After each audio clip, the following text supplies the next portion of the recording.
Enti don't mighty Twene Jonas, the king of all warm up, Niko Kwapa, Adito, or blàst John Mahama, our ye Ghana president. Any Kevin Eko Bedu Taylor, but Mount Chirimu, no Chira Wajin Amame.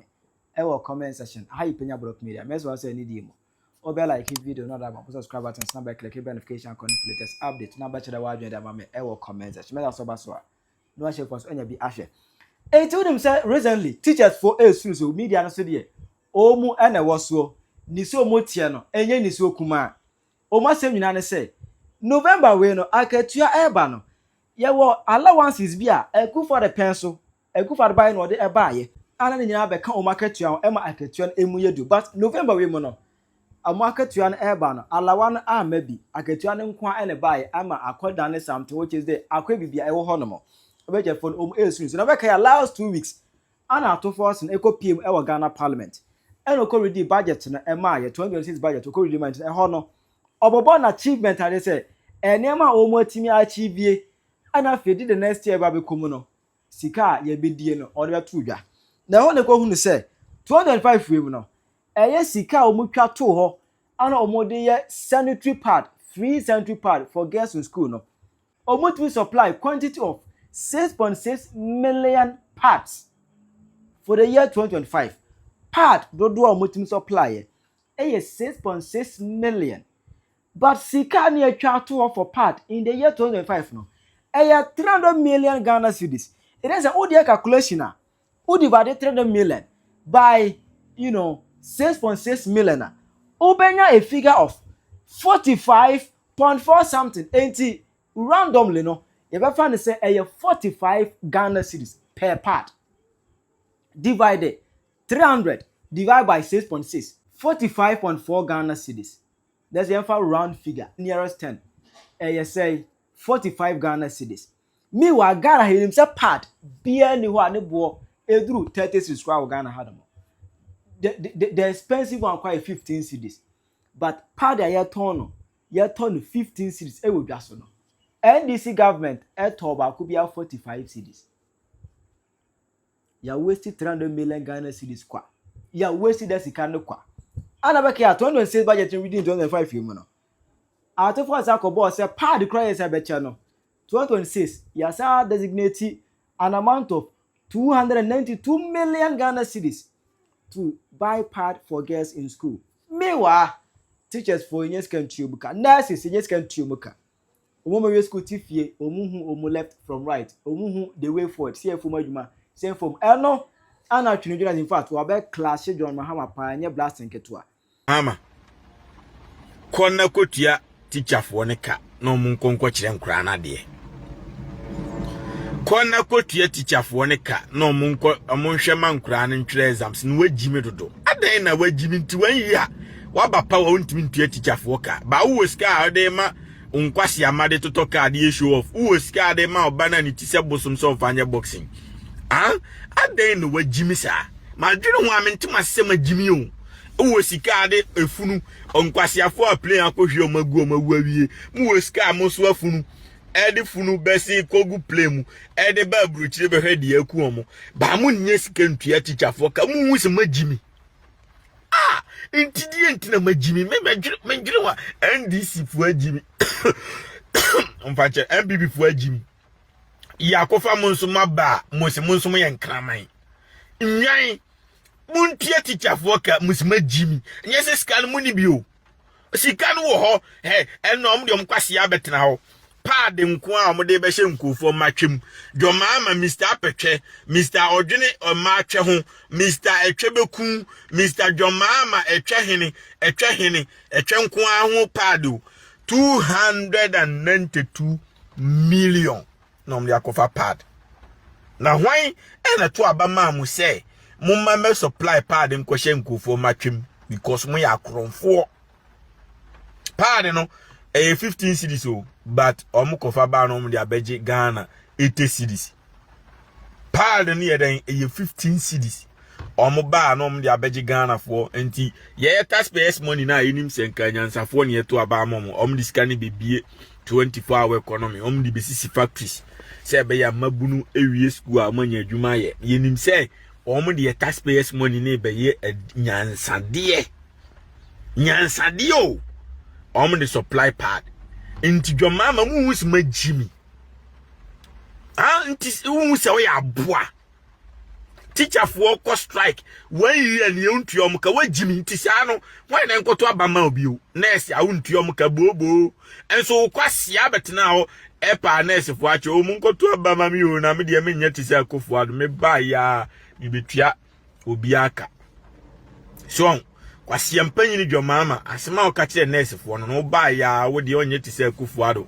o ba beren o ba betua nurse fo ni nyina aka ma nurse fo boje o so nurse fo boje so nti wa bana tuom kan so abuyi wa Jimmy wa sese sika ni nyina e de supply pad wo ya boa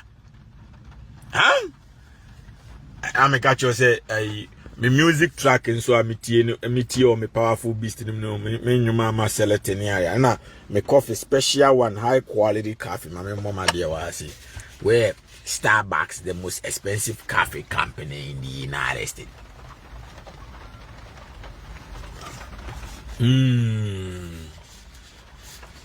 High quality at the fucking and the Osha my try on area. Need new Starbucks. So I say, of course, unsuna tosa. Enti, amama cap come baby, but anyway, warm up on shoot to kaka. We are. Eti John Mahama, what Jimmy too much? Kalkotia teacher for one canon coaching granadier. Now what Jimmy dodo? Sikani nyaodia. Yesika. Obianka say ni chemu ni bachemu tinsu. What you say? Obianka say ne batwemu tinsuo enti ko supply ne pad fasikan ko tia nurse fo ni teacher fo no Jimmy rodo Obianka say ne batwemu tinsuo Obianka say ne batwemu so ni nsuo enti ope pad enye sikadura edi enti na wo supply pad shem ko for matwem aden no Jimmy sa pentoto bema oso dwene twa ho Jimmy pardon ke ma adie be ma de ya to abama wa ka kwan na make sure say wo ye niye o mantafo nkwasiafo no na me nkosi say isika mo mfa nkototo Lamborghini Ferrari $1 million cars e me show off that be na this kana si factory na factory na employ nkofo no mugumu ebi ye adwuma ho machi bi ya na 24-hour economy no ni etimi ato abama mo no ma Jimmy dodo Nana kwa me subscribe obi anko Twene Jonas TV no subscribe say I comment by me on my body. I say teachers are crying. Any teacher for nko nurse for nyina even police for ni soldier for class untuom ka. And was am boy illegal mining. Ti ono nko na ban kan by Ghana nso nyina say. Because NDC for ni wa mo people say omo de omo nye galamsey but NDC for ni nye galamsey o ba MPP ni ye beto ani achew. Nti wachi MPP fo ni nyina no waja NDC fo no mo sensu saa na ebu oman wa Jimmy no wo na meche no wa Jimmy because wo no wo de sika ko o ma NDC ni so sensu na MPP ni nya nsu ni say you have not solved the problem it said the akofo ade teso na MPP fo sensu na pepepe wa Jimmy but yeah na wo ma wonua Ibrahim mama kwase ampanyin ko wi asan kofa mines say otu diga musika nyina ato aduane amane nkwasi ama di nom ne de aka be ya Asɛm na oman ni nyina ebre nye skentua teacher fo nye skentua nurse fo enanka sankofa mansi black voter yetu ne yedi skani tua teacher fo yedi bibie nwuma mama bunu yedi bi unua koronfo na Ibrahim mama mewia enanka ye oman ajapade a eno yenim se wo ye leader Enti opa mentua teacher fo na fa akwasia betena ze na me kosesa electoral commission se be ya me di NDC ni be ba ne ya be wiam nye to 2028 na mu wiam a eno ase me bopa ma obi be kudwo mama no me ka no kra kire mo se ma Jimmy a kwasia kotua teacher fo ne ento abama o simple si we Jimmy kotua nurse fo ne ento abama o simple si we Jimmy me diskane ma me ma mo ho atantan me mantafo no mo mfanto Ferrari $10 million o mfanto Bugatti $20 million o mfa me show off ya boa no but we nyansa diskane ko yere e ko matichafo na o mo abekọ akoto aba ma o debi we Jimmy akoto aba ma o debi we Jimmy nurse fo bebrebe no nyansa diskane ma o mo a o mo ma me beto aba ma o mo nua no because obi ntua school fees emfa ne banko nursing training 5 years 10 years na nipa ni wie no na otifie impostu no na oye bre ni postu no so abia be 10 years or year school no na enu ye ntua ne ka na age se maame na papa na otua school fees na asan ko han dan the nurse ni tem no asan ato aduane ama nurse ni no saa no we aboa mi wa wo mantafo mo afiafin cars o mo de show off no ba ko pesika betuma tua Ghana for nurse fo nyina for the next 100 years we jimi in 2 years a wo be lusu enye letter commission amese na be mma wi ni o eye jimi no nkwasiafo na plane ko hwe omguye no ma wu awie saman ne ho ne mfaso otiaseni na ne ho mfaso enti otiaseni ne ya adwuma wo so oje akatua enti tua otiaseni ne ka na aseni wo fa wo abusiamfo mu nyina Ghana fo no ma to aba ma ba se magimi Mrs. Kama mentafo ma no ma show off me ma o manim se akatia me ma o mo tantan ti sunsun no ma show off o mu wia masa Suez Canal medical Sudan aden Sudan to kwasi na makọ supplies ka mo na me di aka ko Palestine Middle East na me supplies ka uni okuje to abrakwa mo ye moa o mu hu se magimi because bokuni ono so ntokwasi wo aden na John Mahama kwasia na odu sika nimu fertilizer bottom ko chemantafo no eno ni ebe hu se woni minyansa o mampanyini no ntokwasi ye wabeche nuane ne no mama ni kromfo bokofo basem aba news mampanyini ni che sika ni nuane wo Sudan wa ya boa abra bokuni aduana kwotena Cote d'Ivoire komde no because ntokwankwa wo ni krom. I'm telling you the fact. Intimi metna mekancho ze we jimintia mesoso jimi so dabi all the $292 million eco supply pad aboa na companies ya wo Ghana kwa me despite case benom ne adon ko bites mo omahunko se scan bi da dabi enti se wo se ska wi a edi enti na de ko supply pad abehye twem atwa ho na kwasia ho de to aba ma se badwene twa ho John Mahama wagimi o adan na ofeskanisi factory na nkura ni wie school a omanya adwuma ye okoye adwuma a obegye katua ono abeto pad akọ family twani eye dan na mampanyini si da bi me de atwenti me se omani sika wagimi no I'm sorry, it is what it is. Obi antimi nka no kura platform where no there is dedicated for the truth. Tia me kan John Mahama. Anya 20 year to abama ubelusu. Hemfa na oye campaign say o ba besom etwe. O ye campaign say o bebie 24-hour economy. Inti by now no ke wo say sika o de ma o man kwasiafo ntoto ka no ke wo say no na number 1 go esen card kosi factories. So now employ nkofo gum. Na sa amre na nka me fire we no mu bogu amu twregu ase me kura sisi na me pon free John Mahama factory ho anti jade o ye no na nkofo defend enne wa ma obi ani magu ase because ma Jimmy champ before no because akofo ado betena so 8 years wan ko wi asa nkofa na amani nua black voter no wan wi ama obi anti black voter for na mfrɛ me say na obi hunu ye nsuo won kwa na wa Jimmy a wa be wi black voter mines ama unua Ibrahim Mama Kronfo techi amoa ama oto se o munsuo hunu black voter na ama da bi o mo frem se o ba amania ne se ye nsuo no da bi o the excavator be gu o se ye nsuo no why because we Jimmy what the carry Ghana Bauxite Limited ama unua Ibrahim Mama Kronfo wantimi amfa bauxite na mo tani bia o de kototo o de police yellow plane no de be guy no de aka to cast no de show off wantimi amwa tani bia ni krom bale bambo wantimi ansi factory ba kokra edi enti na wasa Jimmy se me se ko wi asa nkofa aka na ho enti o manya japade na mu wi na ena de mbeko opposition ti munya wi na nka mbaji munya nsa se o manya japade ya wi ye di sika ne be ye o manye ti se gold board ya mkofa ba ye ya wo na house ye se wanya 8 billion no one says can no as when you know the country cars at the amount kwasiama wantimi amfa $8 billion and me factory kura bra ye ka Ghana sikafo nyina sikaboma enru $1 billion impo sikafo no more factories akese company despite this way one pure I specialized companies I hold on o mukura hu $1 billion that na o giant say o John Mahama kwasiampa nyini when you poly $8 billion. Now untimi to teacher for ka no more strike. Now untimi to nurse for ka no musu. Now untimi miadwuma. We are wow romantic scan wine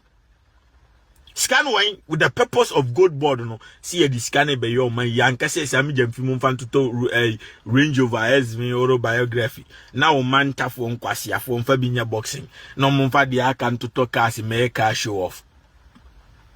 We didn't give you the power to do this. We gave you power to fix the road accident in Kumnipa no period numre. And you were scared the command man kwasi afo na. Yemfanye ka kwano. That is the reason why we brought you. Akufo-Addo wies ka command body could be a restaurant de be na mameye. Inti minim se munim nyansa mu meye bi.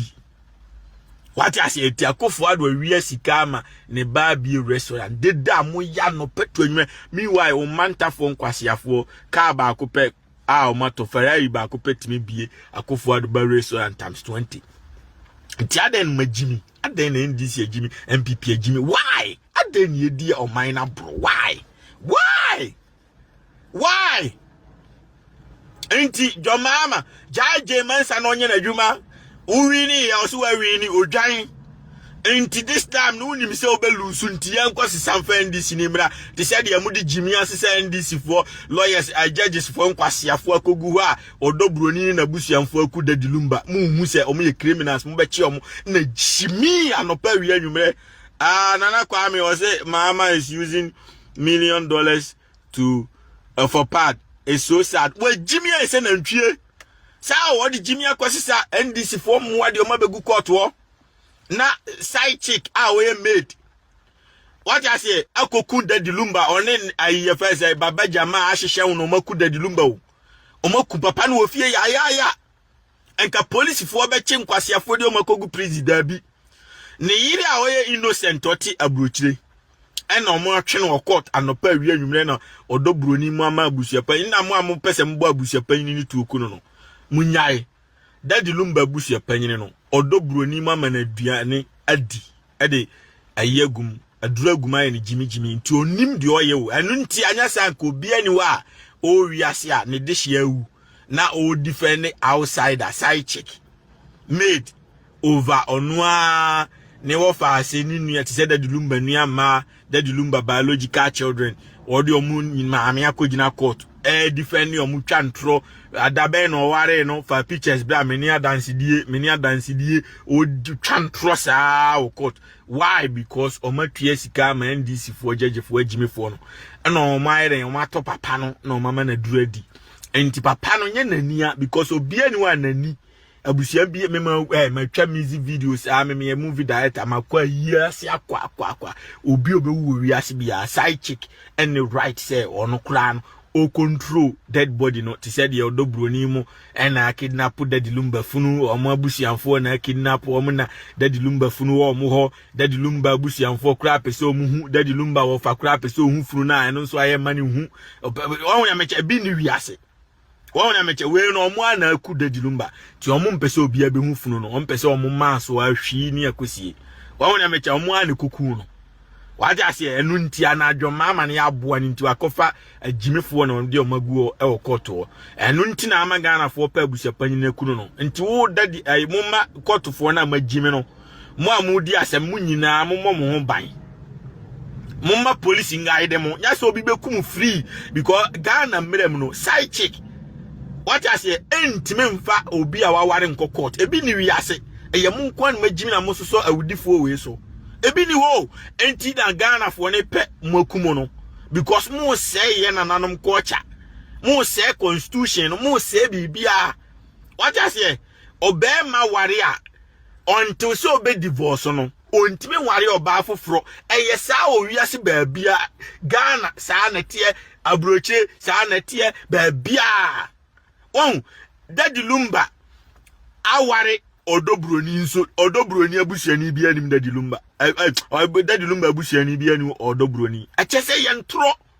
abusuapan ni first day a onkwaje bribe a yenkoma na aduani niye enye dan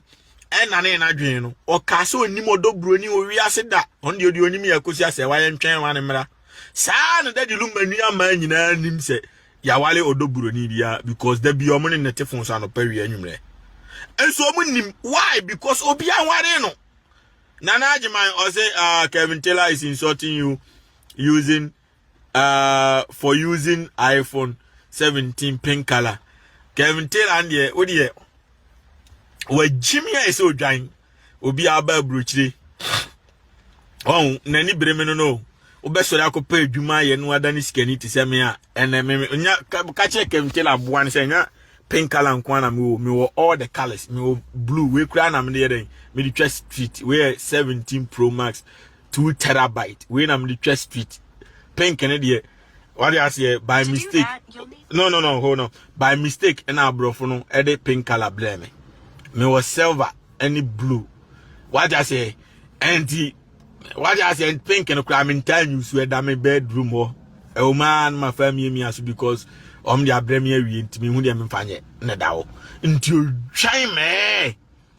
o ntimi nya scan to binti na ni breme we it cost me $2,500 nti imagine say me wo makoma 3 go e fompo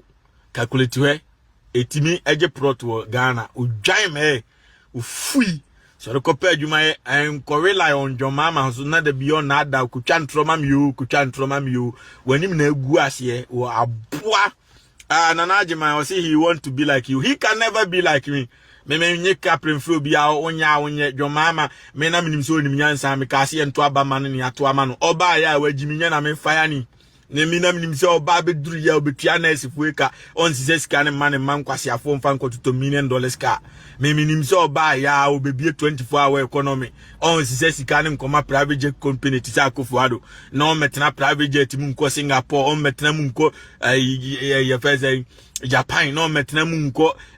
America because anopatu anwumre no mu di Akufo-Addo atempitimi so mu nim nyansa mu megimi ti sa Akufo-Addo di ntrumo ye ba ye betwa trumo ntina minim so mu nim nyansa minim se John Mahama ba ya obetwa trumo nye no nkotwa ma ne ufie ode ne kwase abetena se yensa nkoto aba anse na obetwa John Mahama uni twasere ukrom nsuo nkunwe aboa stupid man kwase antu nim so wagimi ena unim so ntimi ntwa trumo num ena na motua sika ma bloggers agimi fo so mu ni Akufo-Addo atem na mo ba ya mu betwam adan na magimi se amo se o man culture enkwasiafo ne sum parliament o mato aba na wie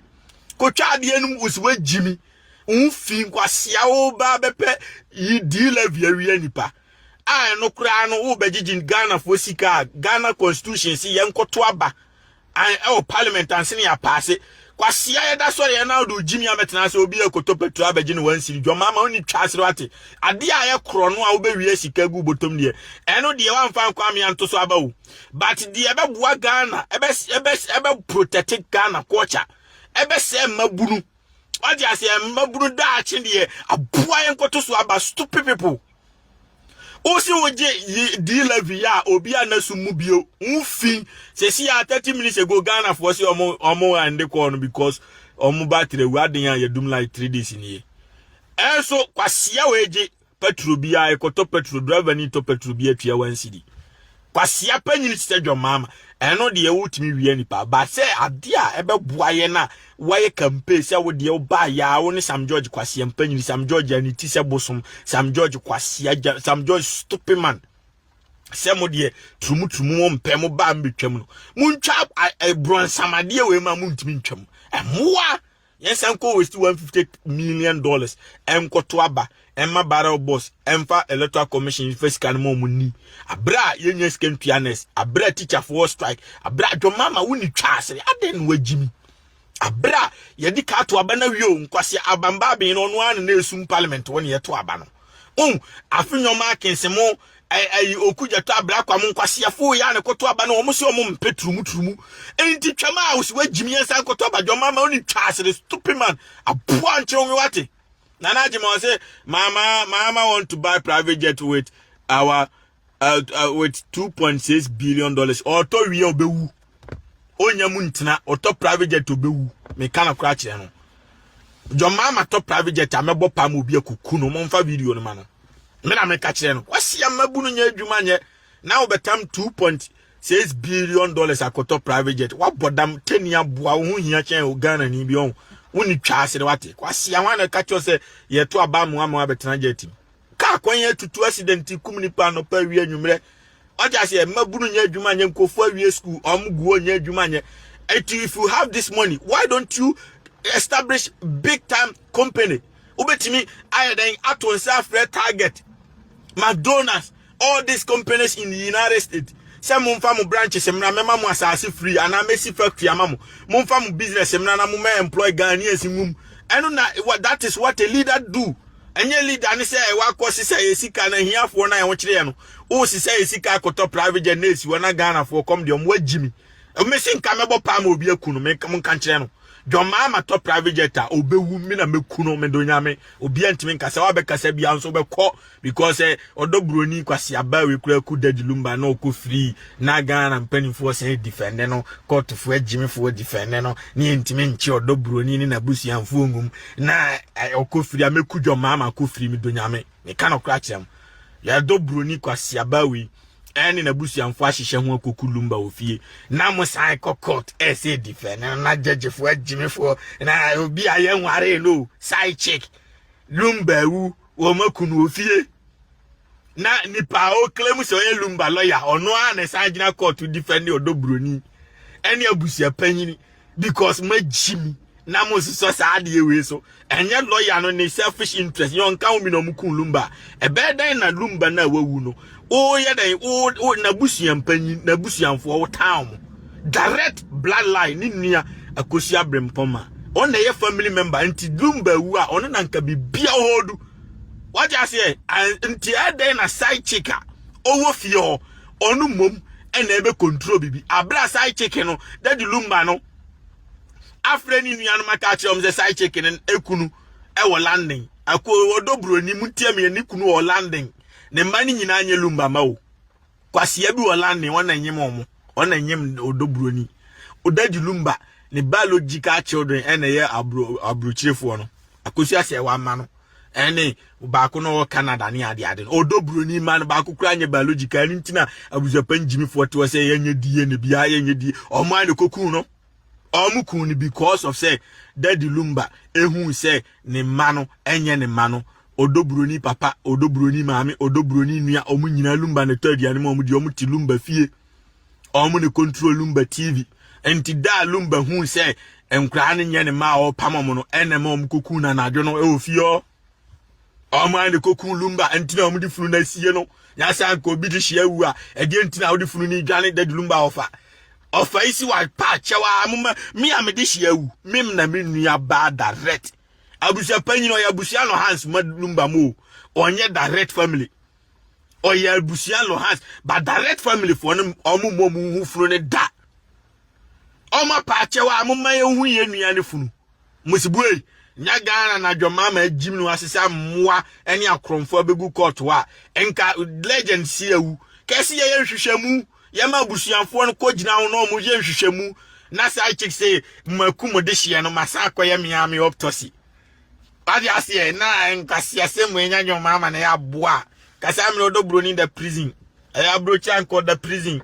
abodam umekum ni panko free da bagana no magimi no se John Mahama na jimi ameku no so akọ free ti unima unka njan se man nko top private jet bia obewu asia ana mo ata na abaya ne ufin we yatimi akulumba ko free na mo normal say normal ye koye eno ne yadwene ho ya nwene de nti omkoku no what is the interest ema omkoku Lumba why aden ye jimi as a country ye jimi esemwa me Ghana fo bibio me kache omso omkofa Lumba funu woni dem omko no odobroni asiesie na mpese ombia be hu se yemia ne kon no nti ne kon no odobroni atwi ho backups aye powder aye ho nice eba se nipa no omkun be Thursday no mo be na so radio so ma se wa me ekotena Lumba na radio so ko na so ni Saturday on ade na mo te wo ma pretend say we normal na victim na oyaku ni kunu no mo de na kwagina court modam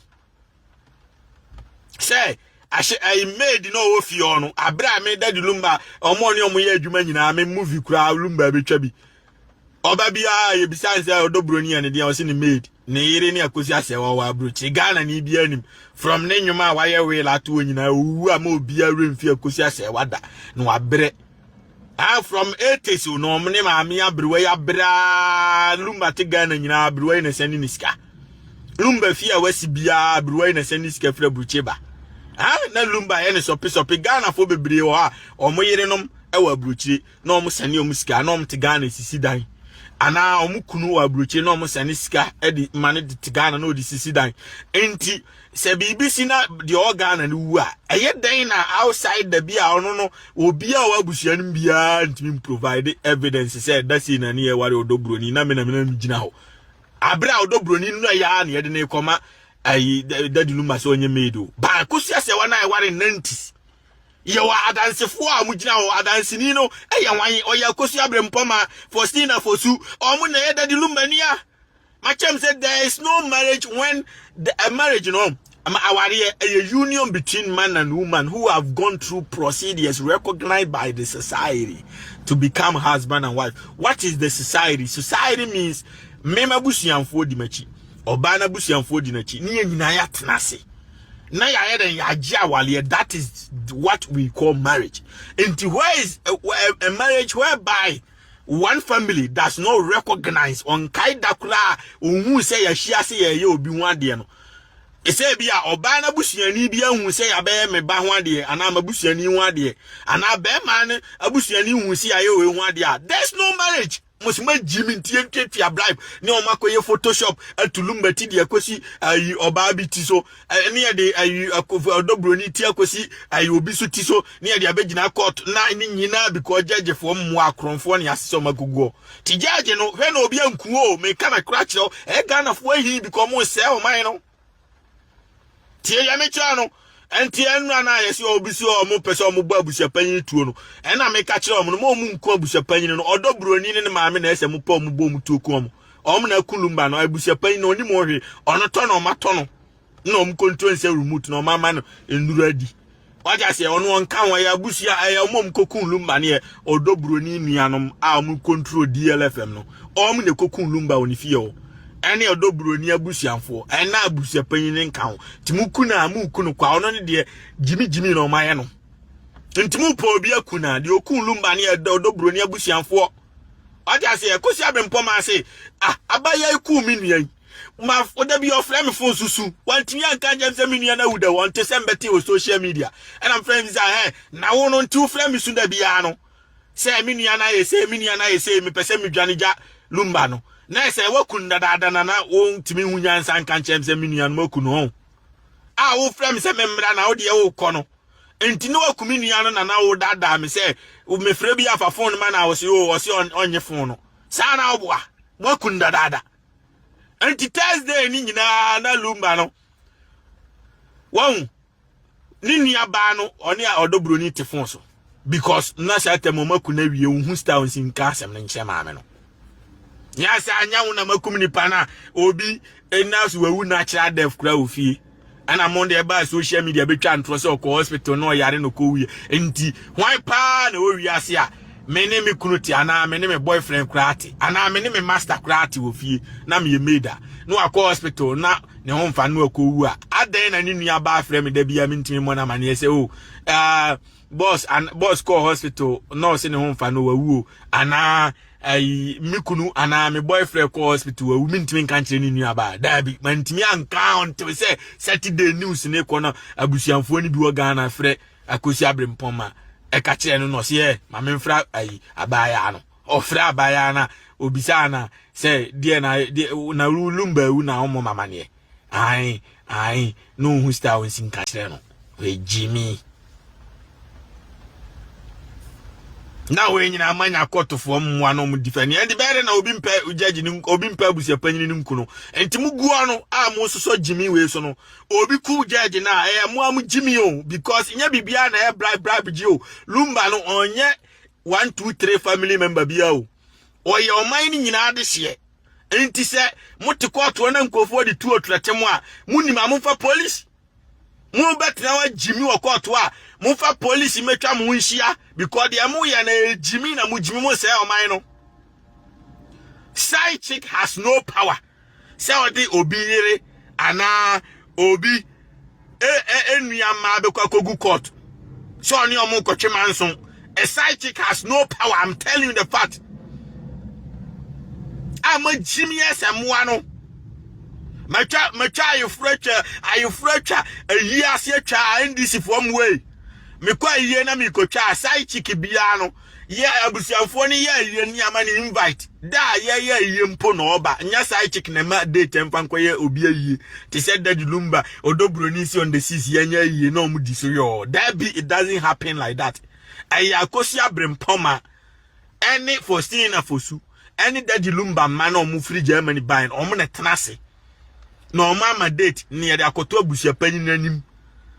What I say? And yet, who ya I side chick, mibedi kwano, mibedi koyeno. And ya unu abusi and phone am control show. It doesn't happen nowhere. But I say mo kunumba wie nisika bedi muho ntimone toto obia mambe tomu by we say won kwana wo theater asisuno. Abehwere wabusia panyine lumba abusia panyine no. Odobroni mu yuso no e de aginya pade ni nyina frakosi abrempoma ene Faustina Fosu nsem ene de lumba biological children ne yere nsem. Omu wia no maku abusia panyine aguso. Saa na plan ni nyina atia me obi na yi fela na mame. Omu yuso abusia panyine no odobroni abusiamfo yuso abusia panyine no. Edi aginya pade ni nyina fi daddy lumba musia abusiamfo ni nsem ti omu wia no maku abusia panyine no ase ni ya promise daddy lumba estate na ade achi wawu a why na beje estate no si wawu a wawu saa no omo ye nti mind game no mo fa me no Ghana bibi o meka kire me say dey time ka kire me say lumba wu first day na meka say man na kuno because obi be ka kire me say omo kofa fun na say wa me heti obi. And in time ni di tagi ya na munti ase almost Thursday omukofa funa free that lumba fie no na se wa me heti obi anajo no enti Thursday no Friday nyina o ma meka hwe o ena omo twen Saturday anse no mo be de se lumba wu so enti me no information bi san cover my system to Ibrahim Mahama sensu e wana be ka chem e yo mo mu black voter na no om na afre me ka chem se John Mahama nua ne se yensu no ye nyansu no mo wa hone yensu ni se tombra o da bi o de excavator foforo gogu o ma kuri John Mahama nua de sensu no enti me bana me ka asem na me nti kromu oba me wo bi bia information bia Ghana ni bia look up to me om nim se me nkwa na mka no kore ti me bia me no me ba be ka chere me Chile wage mame ewo comment section. Penyah Block Media. Accra.